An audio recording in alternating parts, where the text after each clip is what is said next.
ठीक है। और ये रोड है ना, ये क्रॉस करने के लिए ये बनाया हुआ है ब्रिज, ठीक है। ये ब्रिज बनाया हुआ है, लोग अपनी जान पे खेल के ये रोड क्रॉस करें। ये क्यों यहाँ पे नहीं है वो मैं आपको बताता हूँ। ये देखें, सबसे पहले तो मैं आपको यहाँ दिखाता हूँ कि ये अंधेरा होगा, जो भी होगा, बच्चा हो, आप गटर के ऊपर बात करते तो हम ब्रिज पे बात करें। ये तो यहाँ से बच्चा चाहे तो गिर जाएगा तो फौरन ही हलाक हो जाएगा भाई। ये देख लो ये स्टेप, और लोग अपनी जान के जोखम लगा के देखो ये रोड क्रॉस कर रहे हैं। ये इस वजह से ऊपर नहीं आ रहे कि ये ब्रिज बिल्कुल खत्म हो चुका है। और वीडियो को ज्यादा से ज्यादा शेयर करें। मैं आपको एक और चीज दिखाता हूँ।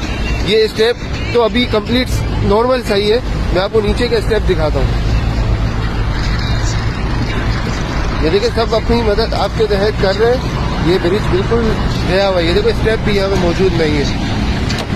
लोग को वो परेशानी का सामना इसलिए कि ये रोड ट्रैफिक वाला रोड और अपनी जान पे खेल के लोग ये क्रॉस वहां से कर रहे हैं, यहाँ पे इसलिए नहीं कर रहे कि यहाँ पे स्टेप ही मौजूद नहीं है भाई। तो वीडियो को ज्यादा से ज्यादा शेयर करें। ओके दोस्तों, अल्लाह हाफिज।